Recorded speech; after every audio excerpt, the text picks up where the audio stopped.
My wife cheated on me with her boss, stealing $150, $0 from our business to run away with him, and now she's suing me for half our house and the savings we fought for. I thought I knew her, but I'm drowning in betrayal and legal chaos. Hello everyone. Dear listeners, please share your thoughts in the comments section below. And don't forget to like, share, and subscribe.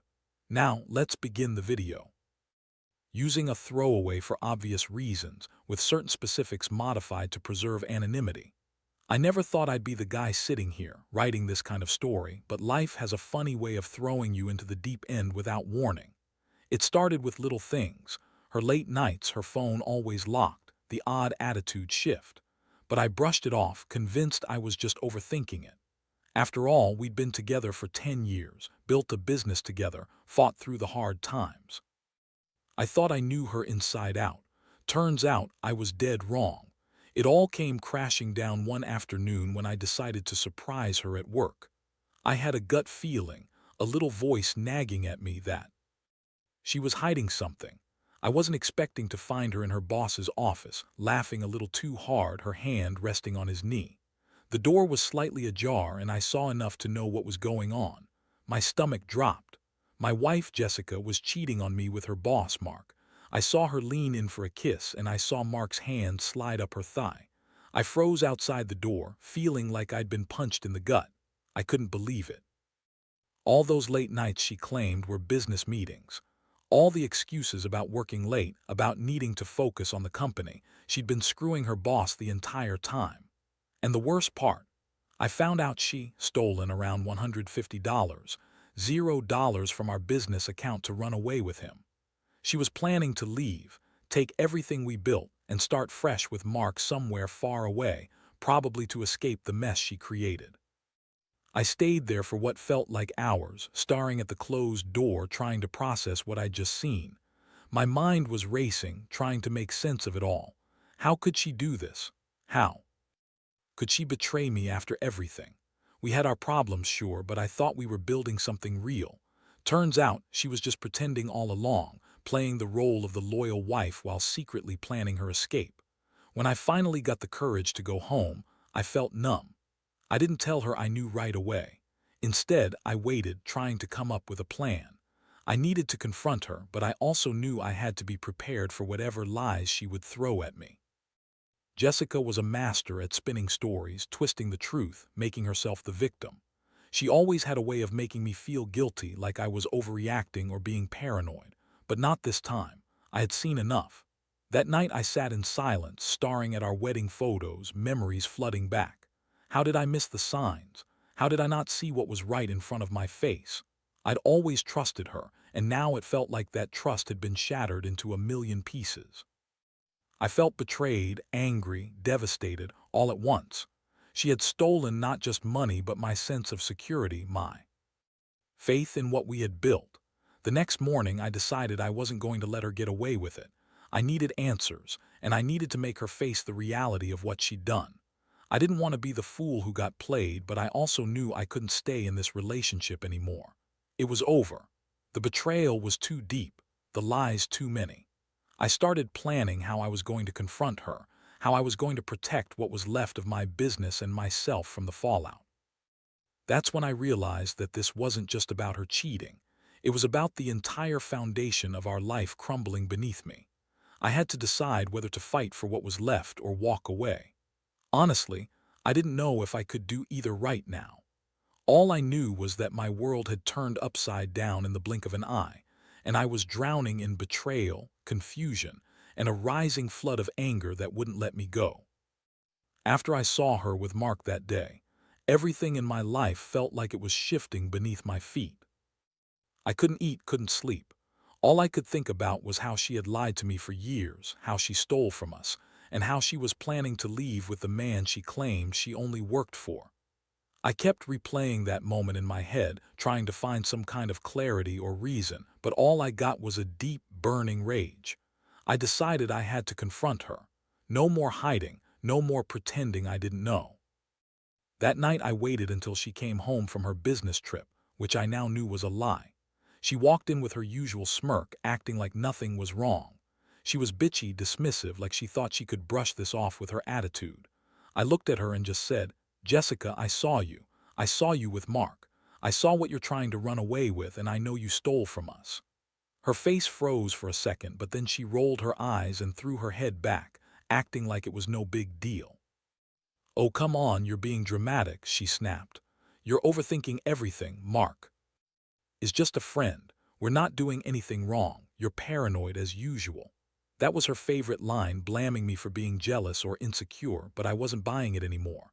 I knew what I saw, and I knew she was lying. I told her I saw the receipts. "I know about the money. You stole $150, $0 from the business account. You're planning to run off with him, and I don't know how you sleep at night pretending everything's fine." She scoffed, crossing her arms. "You don't have any proof.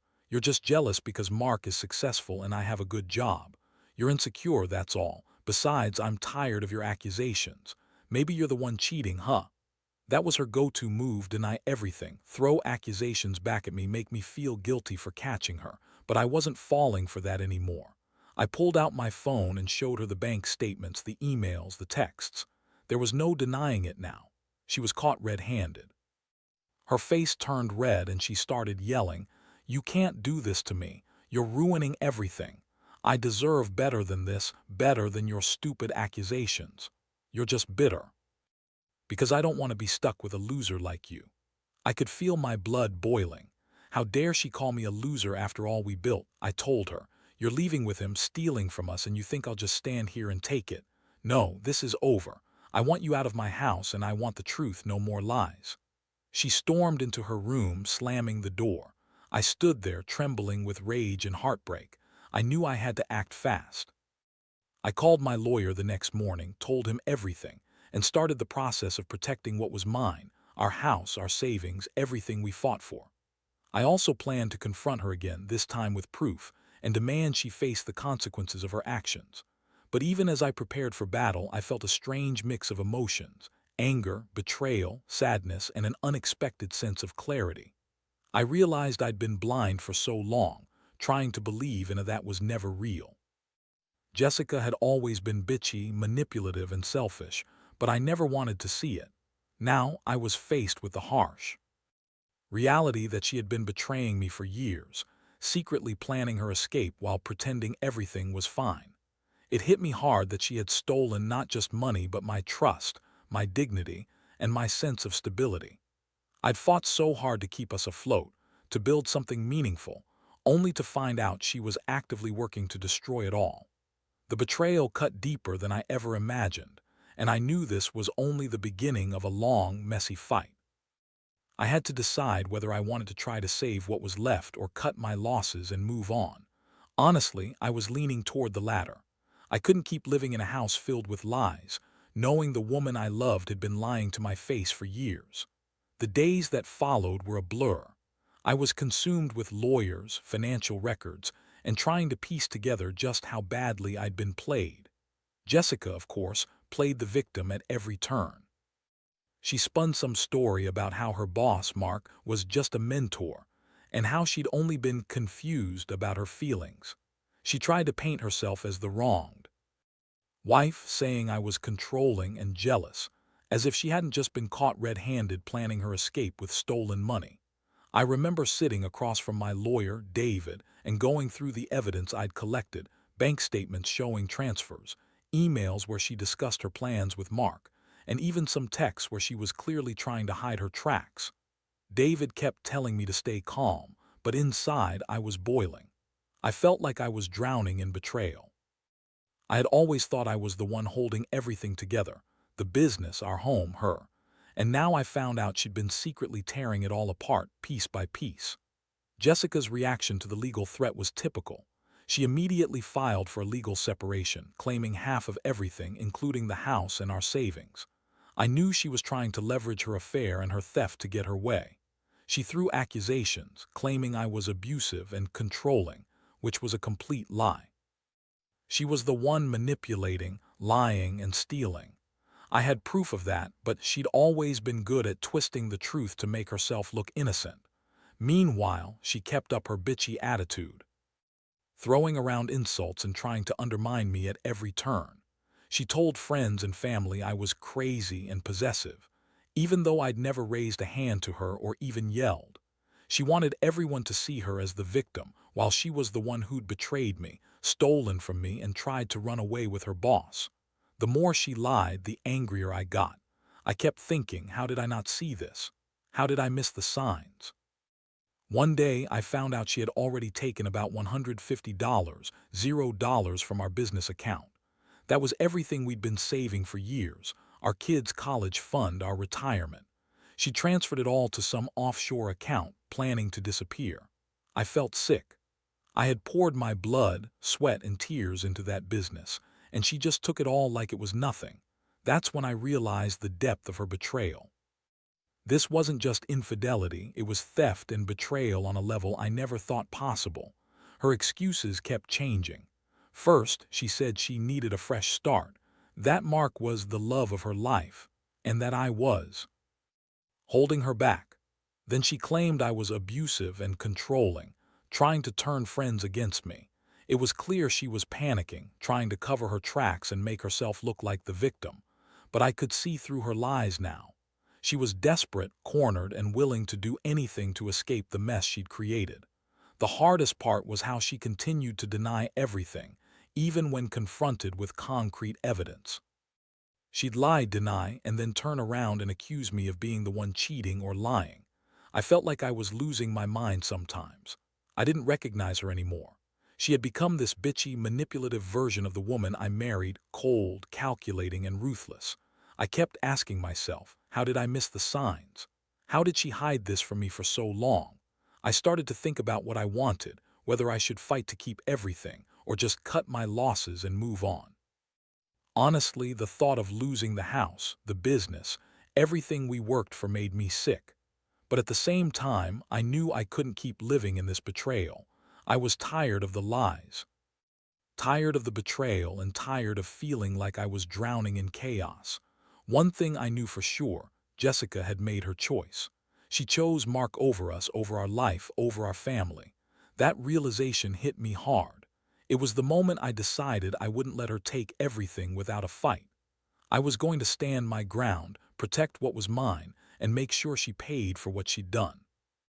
The road ahead wasn't going to be easy, but I was determined to reclaim my life, even if it meant facing years of legal battles and heartbreak. I just hoped I had the strength to see it through. The legal process dragged on, and every day felt like a new punch to the gut. Jessica's lawyer was relentless, pushing hard for her to get half the house, a share of the savings, and even a cut of the business. She played the victim, of course, crying about how I was trying to ruin her, and how she deserved to be taken care of, after everything she supposedly went through. Meanwhile, I was poring over every document, every email, trying to gather evidence that proved her theft. And her betrayal. It wasn't just about the money anymore. It was about justice. I knew she wanted to spin everything in her favor, but I had enough proof to show she'd planned her escape with Mark from the beginning. The emails she'd sent to Mark discussing their plans, the transfers she made, the times she'd lied to my face, every piece of that was ammunition. I had to stay strong, even when she was throwing her accusations and bitchy attitude my way. It was exhausting, emotionally draining, but I refused to back down. One day I found out she had already secretly spent about $50, $0 of the stolen money on some luxury vacation with Mark. I saw the receipts, fancy dinners, designer clothes, a hotel suite that looked like a palace. That was just the tip of the iceberg. She was using the stolen cash to fund her new life, leaving me holding the bag. It made me furious, but I also felt a strange sense of clarity. She had been planning this for months, maybe even longer. The Jessica I thought I knew was just as she was a con artist, a manipulator, a thief. Her bitchy attitude only got worse as the court dates approached. She'd show up late, act like she was the victim, and accuse me of trying to destroy her reputation. She even went as far as claiming I'd been abusive, which was laughable. I never raised a hand, never yelled, nothing that could be considered abuse. But she knew how to play the victim card, and she used it to turn her friends and family against me. I started to realize that her entire persona was built on lies, manipulation, and deceit. Meanwhile, I was trying to keep my sanity intact. I'd wake up in the middle of the night replaying everything. How I missed the signs, how I let her manipulate me for so long. I felt betrayed not just by her actions but by myself. How did I not see the cracks? How did I not realize she was planning her escape all along? I kept asking myself if I was somehow to blame, if I'd missed the clues because I was too blinded by love. But deep down, I knew the truth. Jessica's actions weren't about love. They were about greed, betrayal, and selfishness. She wanted the perfect life, and when she realized I was holding her back, she decided to take what she could and run. I had to accept that she was no longer the woman I married. She was a stranger, someone I didn't recognize anymore. And the worst part was I was still in shock that she'd stolen so much from us, our savings, our future, even our dignity. I decided I wasn't going to let her win. I'd fight for everything I deserved, our house, our money, our reputation. I hired a private investigator to dig into her whereabouts, just in case she tried to disappear completely. I also started to rebuild myself, focusing on my mental health and the business we'd built. I knew I couldn't change what she'd done, but I could control how I responded. I was determined to come out of this stronger, even if it meant losing everything in the process. Looking back now, I realize how much this whole ordeal has changed me. I used to trust blindly, thinking love was enough to hold us together. But betrayal like this teaches you that trust is fragile, and sometimes the people you love the most can hurt you the deepest. I don't know what the future holds, but I do know one thing. I won't let her betrayal define me. I'll fight for what's right, for what's mine, and I'll rebuild what I've lost. Because at the end of the day, I still believe in justice, and I refuse to be a victim of her lies anymore. The court hearings were a nightmare. Jessica's attorneys played every trick in the book, trying to paint her as the victim, claiming I was trying to keep her from her rightful share, even though I had mountains of evidence showing her theft and her affair. Jessica herself was contemptuous, sitting there with that bitchy smirk, acting like she was the queen of the world. She kept insisting she was entitled to half the house, half the savings, and even a cut of the business, like she deserved it after everything she'd done. I remember sitting there, feeling like I was in some twisted nightmare. Every time she lied or spun her stories, I wanted to scream. The evidence was clear. She'd stolen the money, planned her escape with Mark, and was now trying to manipulate the court into giving her everything. I had bank statements, emails, texts, even her own financial records showing she'd transferred hundreds of thousands offshore. I knew she was trying to drain whatever she could before I could stop her. Meanwhile, she kept up her bitchy attitude, throwing shade at me in court, trying to make me look like the bad guy. She'd roll her eyes, cross her arms, and act like I was the one ruining everything. But I knew better. I knew she was just a manipulative, selfish woman who'd do anything to get her way. It was infuriating. I felt like I was fighting not just for my money, but for my dignity. One day, I got a breakthrough. My lawyer presented the evidence of the stolen $150, $0, proof that Jessica had transferred it to her secret offshore account. The judge looked at her with disbelief when she tried to deny it. The truth was out in the open now, and I could see her starting to panic. Jessica's face turned pale and her bitchy smirk faded. She knew she was cornered. That's when I realized she'd been planning her escape for months, not just emotionally, but financially. She'd taken everything she could, and now she was trying to use the court to get even more. I felt a mix of anger and sadness. Anger because she'd betrayed me so deeply, and sadness because I'd loved her, or at least I thought I did. Now I saw her for what she really was, a thief and a liar. The judge finally made a ruling. Jessica was awarded a fraction of what she demanded. She got a small settlement from the business, but nothing close to what she wanted. The house, thankfully, was awarded to me, and I was relieved. But the damage was done. The trust was shattered, and I knew I'd never see Jessica the same way again. She burned every bridge, and I was left to pick up the pieces. After the court, I sat in my car, exhausted and emotionally drained. I'd fought hard, but I knew this wasn't the end. Jessica was still out there, likely planning her next move with Mark. The betrayal cut so deep, I wondered if I'd ever recover. But I also felt a strange sense of relief. This chapter was finally closing. I'd lost a lot, but I'd gained clarity. I saw her for what she was, a manipulative, selfish woman who'd lied and stolen her way out of our life. I started to focus on rebuilding. I cut ties with Jessica completely, changed the locks, and started working on my mental health.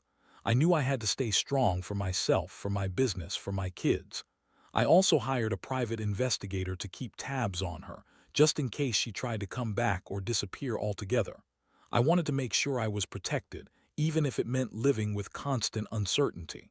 Looking back, I realize how blind I'd been. I loved her, yes, but I also gave her too much trust. I let her manipulate me for years, and I paid the price. Now I'm learning to rebuild from the ashes, to trust myself again, and to remember that sometimes love isn't enough. Betrayal like this changes everything, but I refuse to let it define me. I'll move forward stronger than ever, knowing I fought for what was right, even if it meant losing everything I thought I had. In the aftermath of everything, I've spent a lot of time reflecting on what this experience has taught me. Trust is fragile, and I learned that the hard way. Jessica was a master at hiding her true self, and I was naive enough to believe in the fairy tale. That belief cost me more than I want to admit: money, stability, and the person I thought I knew. But I also realized something crucial. I'm stronger than I thought. I survived her betrayal, and I'm still standing. The legal battle drained me emotionally, but it also cleared my eyes. I saw her for what she really was, a manipulative, selfish woman who used love as a tool to get what she wanted.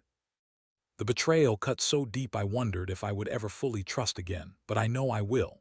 Time has a way of healing even the deepest wounds, and I'm slowly rebuilding my life piece by piece. What I've learned is that no matter how much you love someone, you can't ignore the red flags forever. Sometimes, the people closest to you are the ones capable of the greatest betrayal. I wish I could go back and do things differently, but I also know that I can't change the past.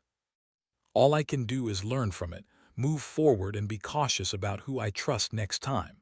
To anyone out there who might be in a similar situation, trust your instincts. Don't ignore the signs, even if they seem minor or insignificant. Protect yourself financially and emotionally, because betrayal can come from the most unexpected places.